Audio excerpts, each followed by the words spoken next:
गजाननं भूतगणाधिसेवितं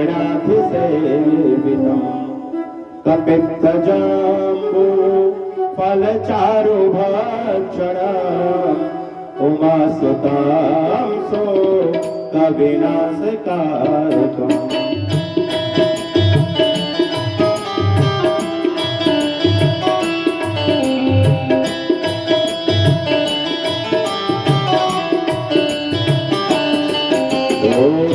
गजाननं भूतगणाधिसेवितं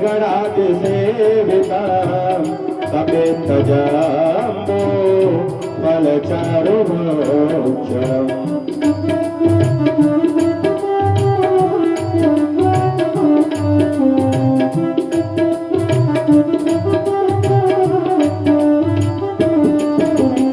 उमासुतां सो कविनाशकारकम् नमामि विघ्नेश्वरपादपङ्कजम्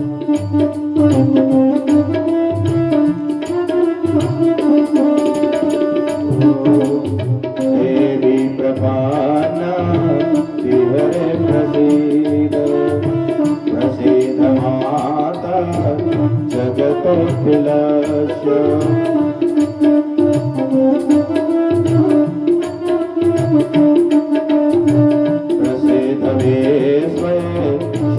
पाहि विश्वम् मुनीश्वरी विचरचरस्य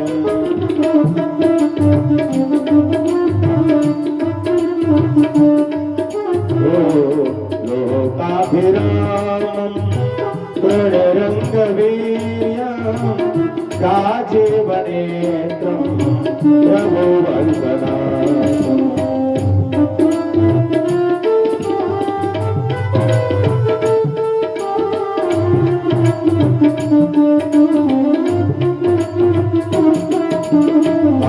कारुण्यरूपं करुणाकरान्तं श्रीरामचन्द्रं शरणप्रपद्ये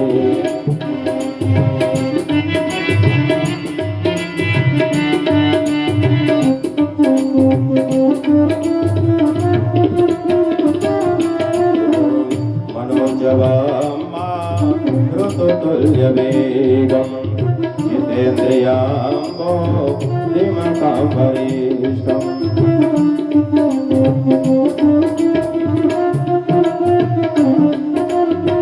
वातात्मजं वा नरयोधमोक्षम् श्रीरामदूतं शरणं प्रपद्ये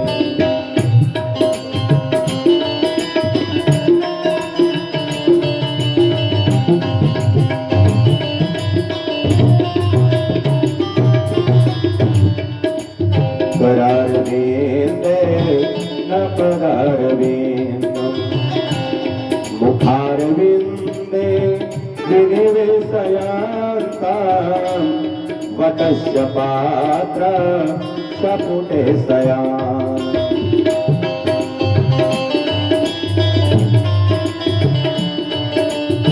बालं मुकुन्द मनसा स्मरामि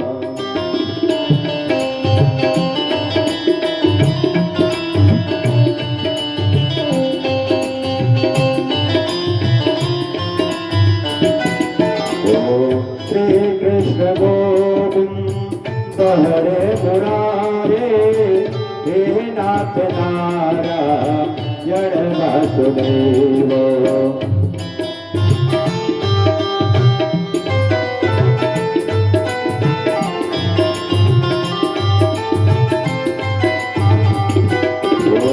जिह्वे पिबास्मा मृतमेतदेव गोविंद नामो गरमहरे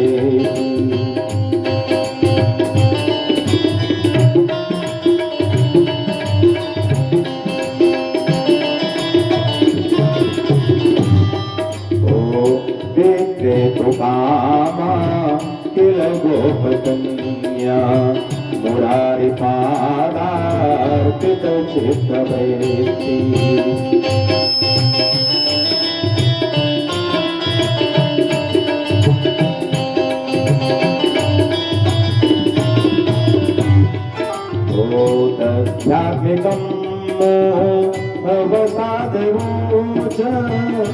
गोविंद दामोदर मधुरेति।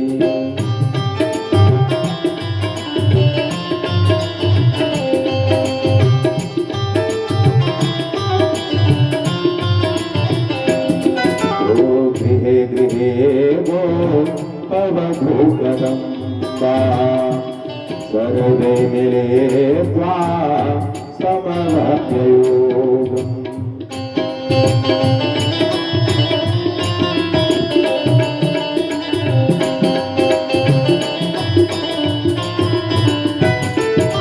पुण्यानि नामानि पठन्ति नित्यम् गोविन्द दामोदर मधुरेति।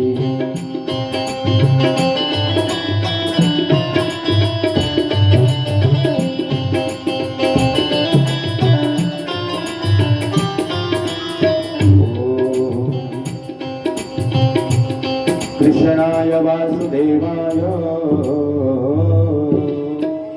हरे परमात्मने प्रणतक्लेशनाशाय गोविंदाय नमो नमः। आए हम सभी एक छोटा सा भजन करेंगे। तत्पश्चात पंचम दिवस की रसमयी माँ जगदम्बा भगवती की श्रीमद् देवी भागवत पुराण की महापुराण की कथा को श्रवण करेंगे। जो स्वर्गीय श्रीमती मनोरमा देवी पत्नी राजकुमार शर्मा की स्मृति में यह किया जा रहा है, उन्हीं की स्मृति में माँ जगदम्बा का यहाँ पर बहुत ही दिव्य सुंदर झांकी वाला माँ का स्थान दिया गया है। मैया यहाँ पे विराजमान हुई हैं। कभी राम बन के कभी श्याम बन के चले आना प्रभु जी चले आना। कभी राम बन के कभी श्याम बन के चले आना प्रभु जी चले आना।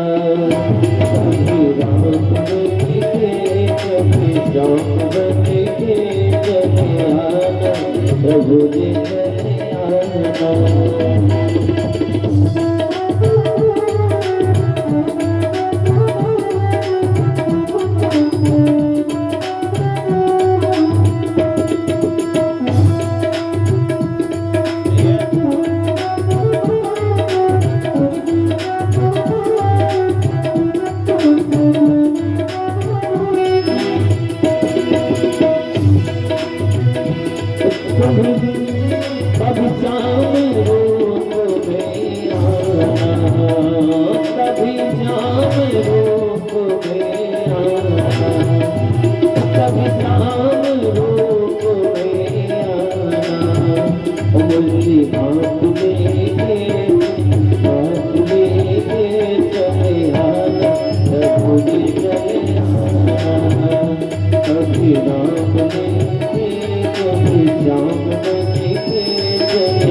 कभी राम बन के कभी श्याम बन के चले आना प्रभु जी चले आना।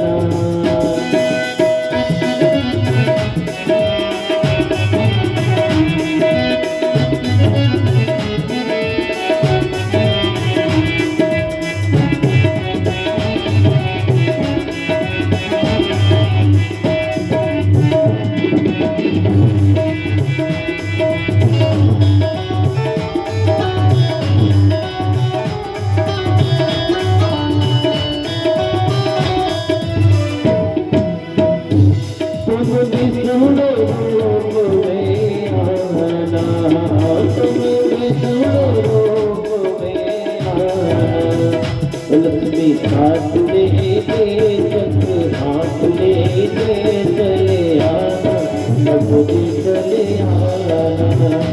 कभी राम बन के कभी श्याम बन के चले आना, प्रभु जी चले आना।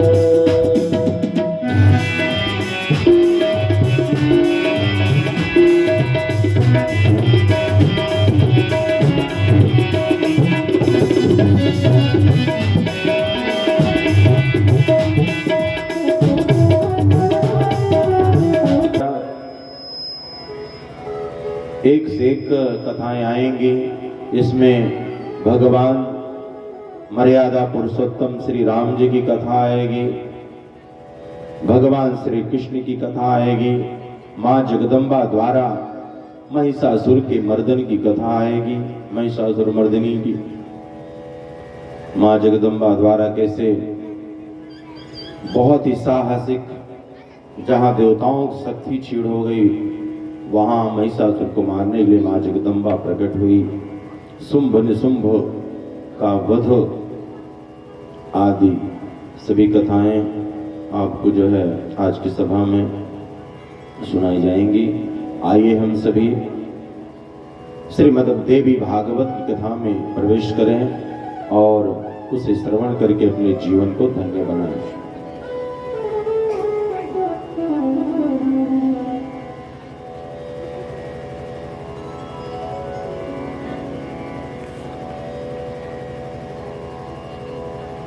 राजकुमारी शशिकला मन ही मन सुदर्शन का वर्ण करती है।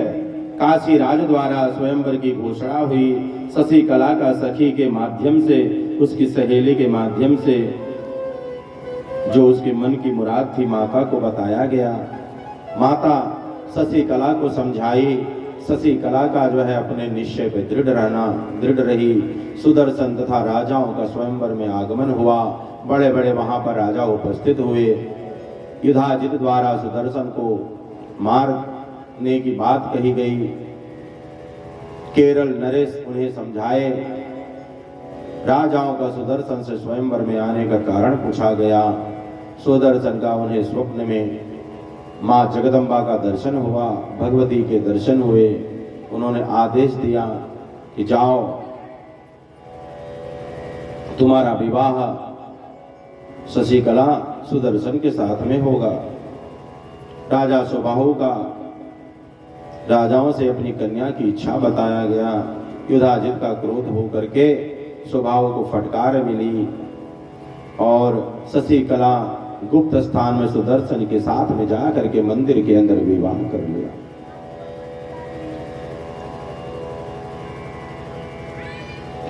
सुदर्शन और शशिकला दोनों भारद्वाज मुनि के आश्रम के लिए प्रस्थान किए। युधाजित तथा अन्य राजाओं से सुदर्शन का जो है घोर महायुद्ध हुआ। भगवती माँ जगदम्बा दुर्गा के रूप में प्रागट्य होकर के भगवती युधाजित और शत्रुजित के वध किया और सुबाहु माँ जगदम्बा की तरह तरह से स्तुति की। सुबाहु के माध्यम से ही माँ जगदम्बा काशी में निवास करने लगी और सुबाहु की ही कृपा से माध्यम से मैया अयोध्या में भी निवास करने लगी।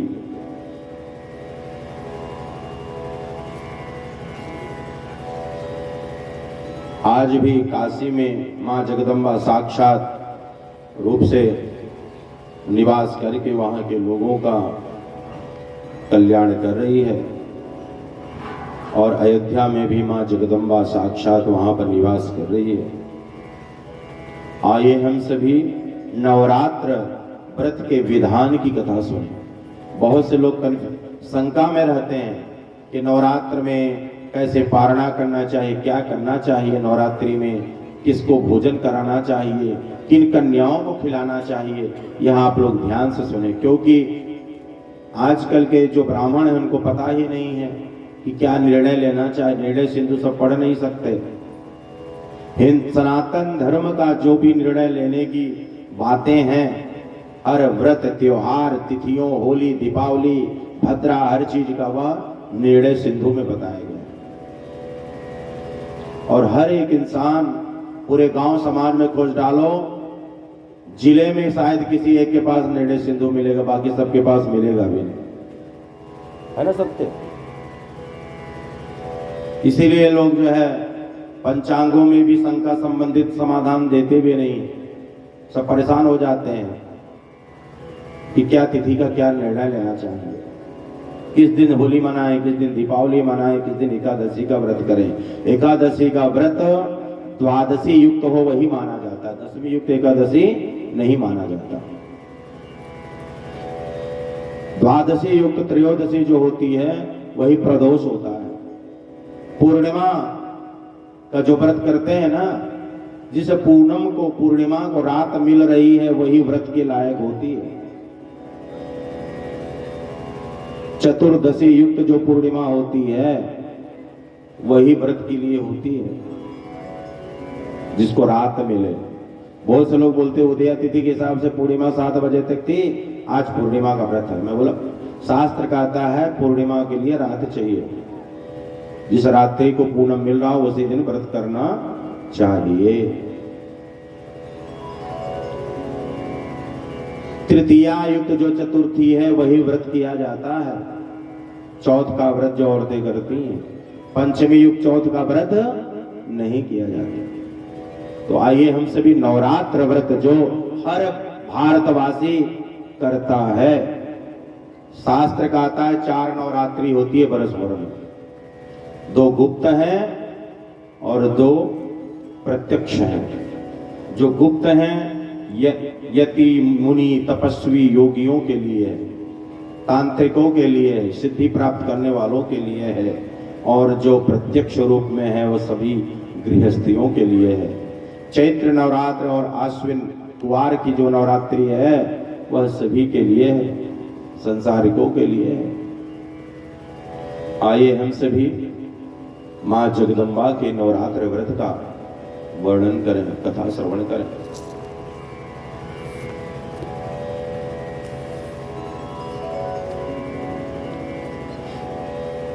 गांव वाले बेचारे सो रहे हैं, कथाकार करे तो क्या करें। कृपया चौजितपुर के वासियों निवासियों उठ करके आइए अपने बिस्तर से कथा श्रवण करने के लिए। बिस्तर में रजाई में रह के जो शर्मा जी ने लगाया है, राजकुमार जी ने माइक, उससे मत कथा श्रवण करिए। गंगा में डुबकी लगाने का फल मिलता है, माइक के द्वारा घर में रजाई में बैठ के कथा सुनने का फल नहीं मिलता। तो कृपया आइए और कथा को श्रवण करिए। नहीं तो हमारे कुछ कथा श्रवण श्रोता तो बैठे ही हैं, वो एक श्रोता जो है 10-10 के बराबर है। जोली बोलिए जय माता जी। आइए हम सभी एक भजन करते हैं, क्योंकि ये राम की भूमि है, मैया की कम उपासक है। यहाँ घर घर में राम है, घर घर में राम बसते हैं। तो मैया की उपासना वही करता है जिसे कुछ चाहिए, कुछ चाहिए। आइए हम सभी राम जी का भजन करें। बोले सियावर रामचंद्र की। क्योंकि नवरात्र में राम जी का प्रादुर्भाव हुआ था ना, इसलिए पहले मैया के पहले राम जी को मना लें। सीताराम सीताराम सीताराम कहिए, सबको साथ में बोलना है, सबके मुख से मुखार बिंद से निकलना चाहिए। सीताराम सीताराम सीताराम कहिए, सीताराम सीताराम सीताराम कहिए, सीताराम सीताराम सीताराम कहिए। चाहे बेधि राखे राम ताहे बेधि रहिए, चाहे बेधि राखे राम ताहे बेधि रहिए। मैं कोई गायक नहीं हूँ, मैं वेद बोलने वाला वैदिक ब्राह्मण हूँ, फिर भी जो है अपने गायकों के माध्यम से थोड़ा बहुत गा लेता हूँ। सीताराम सीताराम सीताराम कहिए, चाहे बेधि राखे राम ताहे बेधि रहिए, ताहि विधि रखे राम ताहि विधि रहिए। ओ मुख में हो राम नाम राम से हाथ में, मुख में हो राम नाम राम से हाथ में। तो अकेला नहीं प्यारे राम तेरे साथ में, तू अकेला नहीं प्यारे राम तेरे साथ में। ओहो विधि का विधान जान हानि लाभ सही, विधि का विधान जान हानि लाभ सही। चाहे वेद राखे राम ताहे वेद रहिए। चाहे विधि रखे राम ताहे विधि रहिए। व्यापार करने के लिए चले हैं, अगर कोई बोनी नहीं हुई उस दिन तो समझ लो कि परमात्मा की मर्जी थी, इसलिए आज हमारे व्यापार में 1 रुपए की बोनी नहीं हुई। और व्यापार में नुकसान हो गया तब भी समझो कि परमात्मा की ही मर्जी थी। और लाखों का एक दिन में व्यापार हो गया तो भी समझो परमात्मा की ही इच्छा थी। ओ विधि का विधान जान हानि लाभ सही, विधि का विधान जानी हानि लाभ सही। चाहे विधि राखे राम ताहे विधि रहिए।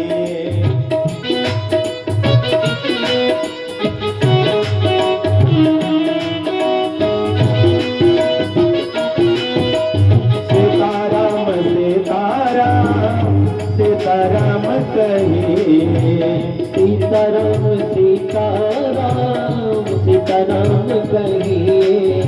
किया अभिमान तो मान नहीं पाएगा, किया अभिमान तो मान नहीं पाएगा। हो गया प्यारे वही जो राम जी को भाएगा, होगा प्यारे वही जो राम जी को भाएगा।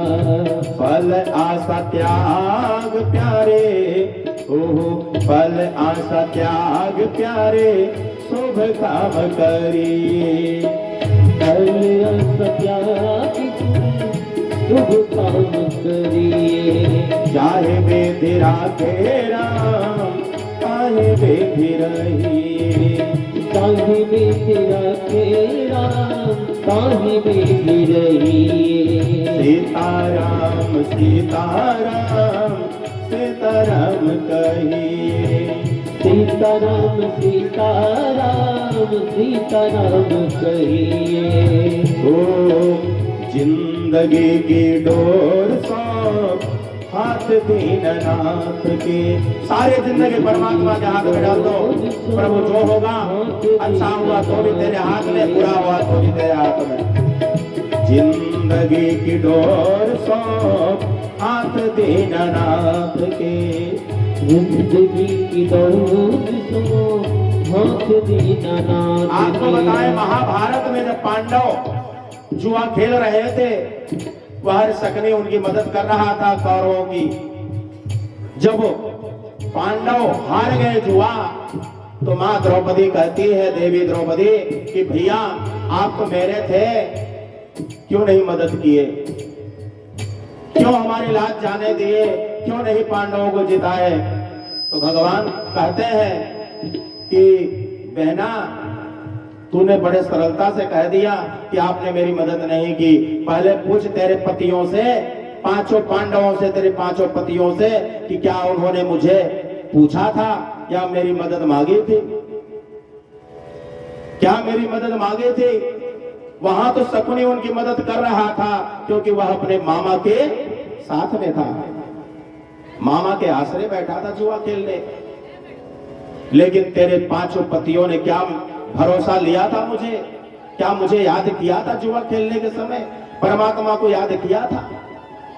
वही कह रहे हैं, जिंदगी की डोर सौंप हाथ दीननाथ के। जिंदगी की डोर सौंप हाथ दीनानाथ के। महलों में राखे चाहे झोपड़ी में वास दे। महलों में राखे चाहे झोपड़ी में वास दे। धन्यवाद निर्विवाद राम राम कहिए। धन्यवाद निर्विवाद राम राम कहिए। चाहे बेधि राखे राम ताहि बेधि रहिए। चाहे बेधि राखे राम ताहि बेधि रहिए। सीताराम सीताराम सीताराम कहिए। सीताराम सीताराम सीताराम कहिए। आशा एक राम जी से तुझे आशा छोड़ दे।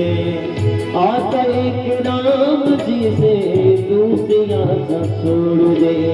नाता एक राम जी से दूजा नाता तोड़ दे। नाता एक राम जी से दूजा नाता तोड़ दे। इस संसार में सारे रिश्ते झूठे हैं। चाहे पत्नी हो, चाहे बेटा हो, चाहे औरत हो, चाहे नाती हो, चाहे पोते हो, सारे रिश्ते झूठे हैं। जब जरूरत पड़ेगी आपको तो सब जो है मुंह मोड़ लेते हैं। आप एक हफ्ता पलंग पकड़ लो, बिस्तर पकड़ लो, सारे रिश्तों की पहचान आपको मालूम पड़ जाएगी। परमात्मा कह रहे हैं नाता एक राम जी से दूजा नाता तोड़ दे।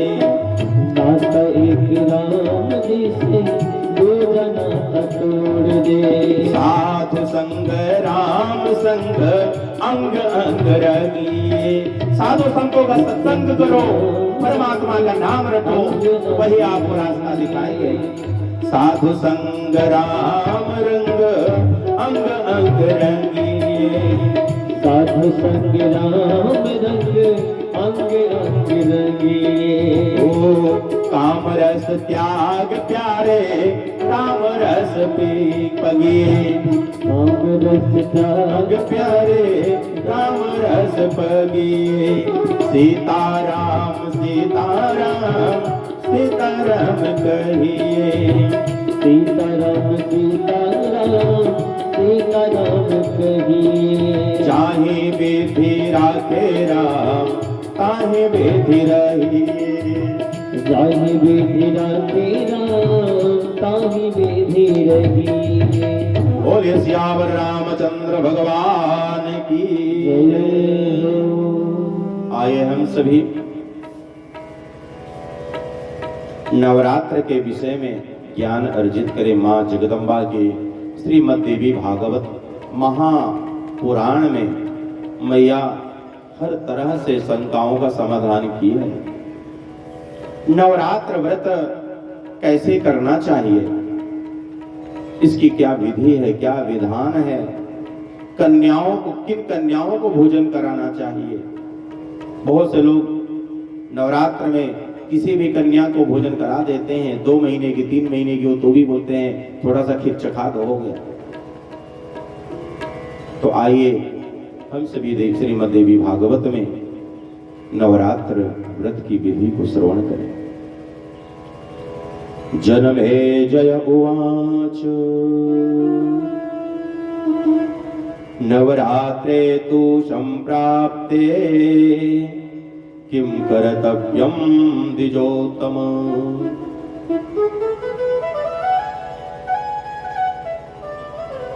विधानं विधिवत ब्रूहि शरत्काले विशेषतः। किं फलं खलु कस्तत्र विधिः कार्यो महामते। एतद् विस्तरतो ब्रूहि कृपया द्विजसत्तम।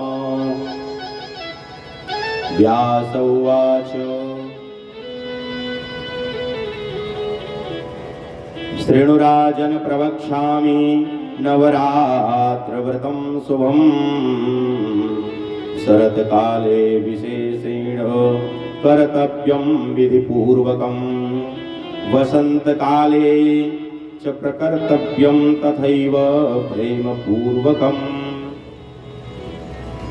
द्वावृतु यम संदष्ट्राख्यो नूनम सर्वजनेषु वै।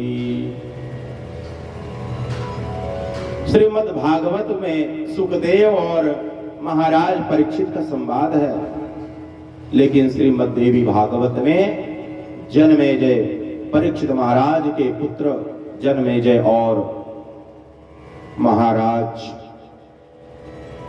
सभी शास्त्रों, सभी पुराणों और वेदों के रचयिता, उपनिषदों के रचयिता व्यास जी का संवाद है। जन्मेजय और वेद व्यास जी का।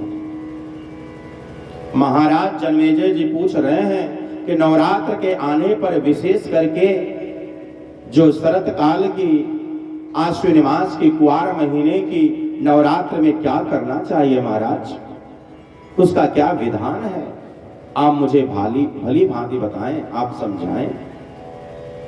व्यास जी ने कहा, पवित्र नवरात्र के विषय में बता रहा हूं, सुनिए। कुआर के नवरात्र में विशेष करके यह व्रत अवश्य करना चाहिए। सबसे बड़ी नवरात्र होती है वही कुआर वाली। प्रेम पूर्वक बसंत ऋतु के नवरात्र में भी इस व्रत को कर सकते हैं। चैत्र को बसंत नवरात्र कहते हैं, वासंती नवरात्र, उसमें भी व्रत कर सकते हैं। ये दोनों ऋतुएं प्राणियों के लिए यम दशा कही गई हैं। शरत काल, बसंत नामक ये दोनों ऋतुएं संसार में प्राणियों के लिए दुर्लभ हैं, दुर्गम है।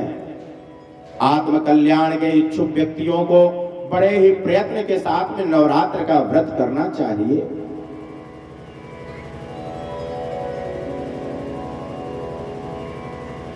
जब ठंडी खत्म होने लगती है तभी यह बसंत ऋतु प्रारंभ होती है,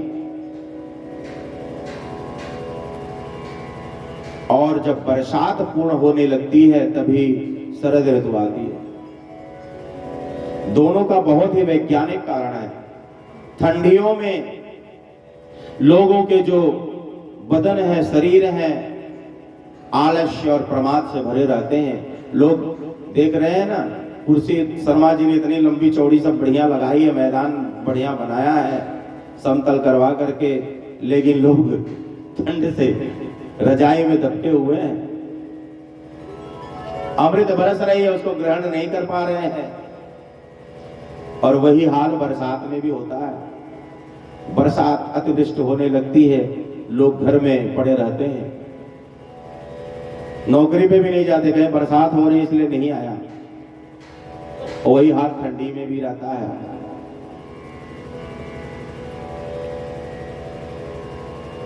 तरह तरह से जो तकलीफें आती हैं इस ठंडी में, शरद ऋतु में और बसंत ऋतु के पहले शीतकाल में और बरसात काल में, उन बीमारियों को, उन महामारियों को दूर करने के लिए तो नवरात्रि प्राणियों के लिए बताई गई है।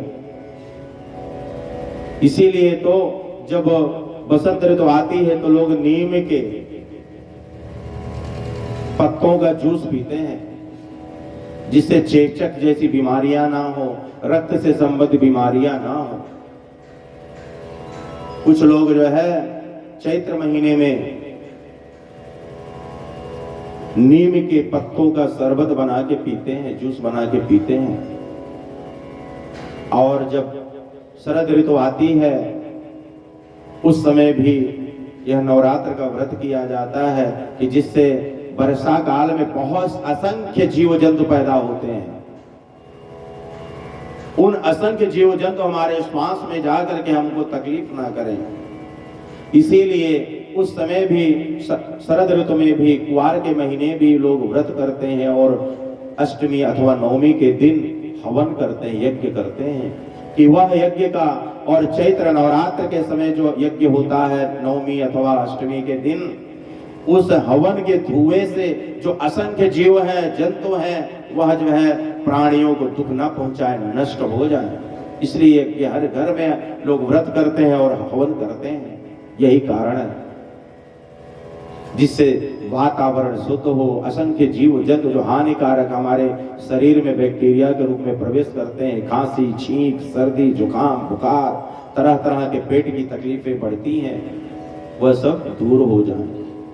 यह एक वैज्ञानिक कारण है।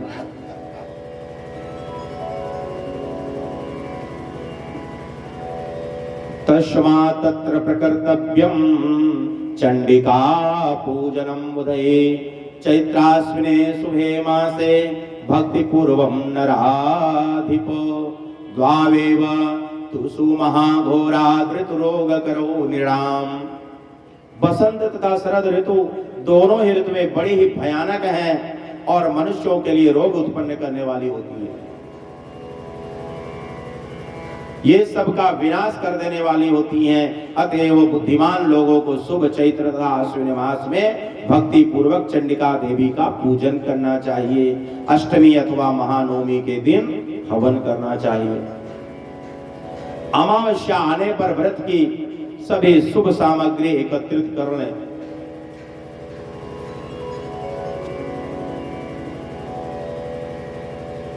चैत्र की अमावस्या के दिन सारी सामग्री शुद्ध रूप से इकट्ठित करके रख लें। अमावस्या के दूसरे दिन शुक्ल पक्ष का प्रतिपदा चालू होता है, नवरात्र का प्रथम दिन। उस दिन एक भुक्त व्रत करें और आप हविष्य ग्रहण करें। एक ही टाइम भोजन करें अमावस्या के दिन। किसी समतल तथा पवित्र स्थान में 16 हाथ लंबे चौड़े स्तंभ और ध्वजाओं से सुसज्जित मंडप का निर्माण करना चाहिए मैया का, जहां पर स्थापन हो, घट का स्थापन हो, कलश का स्थापन हो। उसको सफेद मिट्टी और गोबर से लिपवा दें। तत्पश्चात उस मंडप के बीच में सुंदर चौरस और स्थिर वेदी बनाएं। वह वेदी 4 हाथ लंबी चौड़ी और हाथ भर ऊंची होनी चाहिए। पीठ के लिए जो पीठ बनाए गए हैं, यहाँ पर वेदी निर्माण हुआ है, उसके लिए उत्तम स्थान का निर्माण करें। विविध रंगों के तोरण लटकाएं और ऊपर चांदनी लगा दें। रात्रि में देवी का तत्व जानने वाले सदाचारी संयमी वेद वेदांत के पारंगत विद्वान ब्राह्मणों को आमंत्रित करके प्रतिपदा के दिन प्रातः काल नदी, नद, तड़ाग, बावली, कुआं अथवा घर पर ही विधिवत गंगा का जल उसमें डाल करके थोड़ा सा स्नान करें, शुद्ध हो जाएं। प्रातः काल के समय नित्य कर्म करके ब्राह्मणों का वरण करें, उन्हें मधुपर्क तथा अर्घ्यपाद्य आदि अर्पण करें। अपनी शक्ति के अनुसार उन्हें वस्त्र अलंकार आदि प्रदान करें। धन रहते हुए भी इस काम में कभी कंजूसी, कृपणता नहीं करनी चाहिए। क्यों नहीं कृपणता करनी चाहिए? देवी भागवत हो, श्रीमद् भागवत हो, शिव पुराण हो, 18 पुराण भी है, गरुड़ पुराण, बहुत सारे पुराण हैं हमारे यहाँ, 18 पुराण है। इनकी कथाएं अगर आप करवा रहे हैं तो कंजूसी बिल्कुल नहीं करना चाहिए, क्योंकि एक बिटिया के ब्याहे में जितना लगभग खर्चा पड़ता है उतना यह सब कार्य कराने में खर्च पड़ता है, और उसकी तैयारी भी वैसे ही करनी पड़ती है। 2 महीना, 3 महीना, 4 महीना, 5 महीना, 6 महीना से लोग इस तैयारी में जुट जाते हैं, तो यह कार्य हो पाता है। बिटिया का ब्याह तो समझा 2 या 3 दिन में निपट जाए। मटी मंगरा, मंत्री पूजा और ब्याह, विदाई होगी घरे। लेकिन एक तो 7 दिन 9 दिन तक चलता है कार्यक्रम। सबको रहने का प्रबंध, विद्वानों को खाने का प्रबंध, हर तरह से कोई आया बिना प्रसाद के न चले जाए। यज्ञ हवन इत्यादि भंडारा बहुत ही व्यवस्था करनी पड़ती है। सबके बस की बात नहीं है। कितने लोग सोचते सोचते इस धरा पे जन्म लिए 84 लाख योनियों में भटकते भटकते अंत में वापस मिट्टी में चले जाते हैं, पंच तत्वों में विलीन हो जाते हैं, लेकिन नहीं कर पाते। ऐसा कार्य जब हमारा पूर्व जन्म का पुण्य उदय होता है तो ही हो पाता है, नहीं तो यह सब नहीं हो पाता। इसीलिए तो कहते हैं कि हमको अपना यह जन्म सुधार लेना चाहिए, क्योंकि पता नहीं किस जन्म का हम कष्ट भोग रहे हैं, दरिद्रता जीवन व्यतीत कर रहे हैं, पता नहीं क्या क्या तरह की तकलीफें झेल रहे हैं। अगर हम अपना ये जन्म सुधार लें तो हमारा आने वाला दूसरा जन्म भी सुधर जाएगा। लोग कहते हैं, सोचते हैं कि हम धन इतना कमा लेंगे कि मेरा बेटा ऐश करेगा, मेरा पुत्र ऐश करेगा, इतना हम धन कमा लेंगे।